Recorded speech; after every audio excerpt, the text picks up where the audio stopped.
पीले दांत वाली बहू। रंजना कभी ब्रश नहीं करती थी। उसे कितनी बार उसके माँ बाप ने डांटा, लेकिन उसका कोई असर उस पर होता ही नहीं था, जिस कारण से उसके दांत पीले पीले हो जाते हैं। शादी के बाद।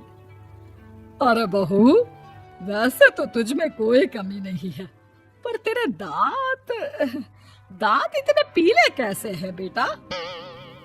कैसे मतलब? कोई सर्जरी थोड़ी ना कराई है। वो तो क्या नाम, मैं ब्रश नहीं करती थी तो पीले हो गए। अब क्या करूं? आप कहें तो लाल करवा लूं या फिर काले? यार ये क्या है, क्यों माँ से लड़ रही हो? लड़ रही हूँ? अरे मैं लड़ रही हूँ या ये बोल रही है कि दांत पीले हैं, पीले। अरे तपस्या थोड़ी ना की है इन्हें पीले करने के लिए। बकायदा ब्रश नहीं किया है 20 साल तक, तब जाकर। छी, कैसी बात कर रही हो? ये उस वक्त तो पीले नहीं थे जब हम लोग तुम्हें देखने आए थे। अरे तब साफ करवा लिया होगा डेंटिस्ट के पास जाकर। अब देखो कैसे पीले पीले लग रहे हैं। रंजना सास की तरफ गुस्से से देखती है। फिर शुरू हो गई पीले पीले पीले। अरे पीले तो तब भी थे जब मेरे हाथ का रसगुल्ला उड़ा उड़ा कर खा रही थी और बोल रही थी, लड़की नहीं गुणों का खजाना दे रहे भाई साहब आप। खैर, अब वो लोग करते भी तो क्या करते, पीले दांत वाली बहू पल्ले पड़ी थी तो झेलना तो था ही। एक दिन कीर्तन में रंजना गाना गा रही थी। अरे कमला बहन, माँ का द्वार है, यहाँ तो सब शुद्ध होकर आते हैं, फिर अपनी बहू को ब्रश भी नहीं करवाती तुम। दूर से पीले पीले दांत भक्ति में बाधा उत्पन्न कर रहे हैं। अरे कोई 2 साल के बच्चे थोड़ी ना लेकर आई हूँ मैं बहू बनाकर। अच्छी खासी लड़की है, अरे कैसे करवाऊं ब्रश? ये तो उसे खुद करना चाहिए ना। अब माँ बाप तो इसके जैसे तैसे निपटा दिए, ये नहीं सोचा कि सास कैसे संभालेगी। सास बहू को लेकर घर आ जाती है, लेकिन सोच लेती है कि अब इसे लेकर कहीं नहीं जाएगी। अगले रोज बहू कहती है, अरे क्या हो गया, मंदिर नहीं जाना क्या? कीर्तन का वक्त हो रहा है। मेरी मधुर वाणी से कान्हा जी जागते हैं और सोते हैं। आप तो जानती है ना उनकी भक्ति में कितना मन लगता है मेरा। वो क्या है ना, तबीयत ठीक नहीं लग रही है मेरी, आराम करूंगी मैं। तबीयत ठीक नहीं लग रही? अभी तो मिथुन के गाने पर नाच रही थी आप, और अब बोल रही है कि तबीयत ठीक नहीं लग रही। अरे भक्ति में मन लगा लो सासू माँ, ऊपर जाना है, क्या मुंह दिखाओगी आप? हाँ? सास को बहू की बात पर गुस्सा आ जाता है। मैं क्या मुंह दिखाऊंगी, इसकी चिंता तो ना कर, समझी? अपने मुंह की चिंता कर, जो ये पीले पीले दांत लेकर हर जगह पहुंच जाती है। पता है लोग कितना मजाक बनाते हैं। ना जी ना, मैं नहीं जाना कहीं तेरे साथ। तो ये बात है। कोई ना, मत जाओ, मैं अपने कमरे में ही बैठकर भक्ति कर लूंगी। ऊपर वाला दांत थोड़ी ना देखता है, मन देखता है, भावना देखता है।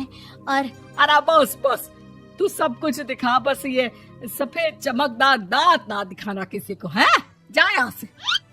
बहू को सास की बात का कोई फर्क नहीं पड़ता, वो तो जैसी थी वैसी ही रह जाती है। सुबह नहाकर किचन में खाना बनाना, फिर खाना खाना, कीर्तन भजन करना और सो जाना। एक दिन, माँ जी मैं सहेली के घर जा रही हूँ, शाम को लेट आऊंगी। हाँ हाँ, तो जाना, मैंने कौन सा तेरी आरती करनी है घर पर बैठकर। रंजना सहेली के घर जाती है, जहाँ वो पार्टी में जाने की तैयारी कर रही होती है।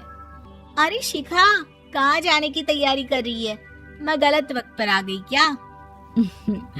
अरे नहीं यार, उल्टा सही वक्त पर आ गया। मैंने ये साड़ी और ज्वेलरी निकाली है यार, शाम को इनके ऑफिस की एक पार्टी में जाना है। बताना कैसा लग रहा है ये सब? नहीं यार, इस ड्रेस के साथ तो वो वाली ज्वेलरी अच्छी लगेगी। हाँ हाँ सही बोल रही है, मैंने ध्यान ही नहीं दिया। वैसे तो हमेशा से मस्त फैशन सेंस रखती है। तो बड़ा जाती होगी ना पति के साथ पार्टी में। रंजना कुछ नहीं बोलती, बस सोचती है कि यार काश ये बात सही हो जाती। पर मैं क्यों नहीं जाती पार्टी में? क्या इन लोगों की कोई पार्टी होती नहीं होगी? रंजना घर आती है और रात में पति से सवाल करती है, एक बात बताइए, आप मुझे किसी पार्टी में क्यों नहीं ले जाते? क्या आपकी यहाँ ऑफिस में पार्टी नहीं होती? पति बेचारा क्या कहता कि दांत पीले हैं तुम्हारे इसलिए।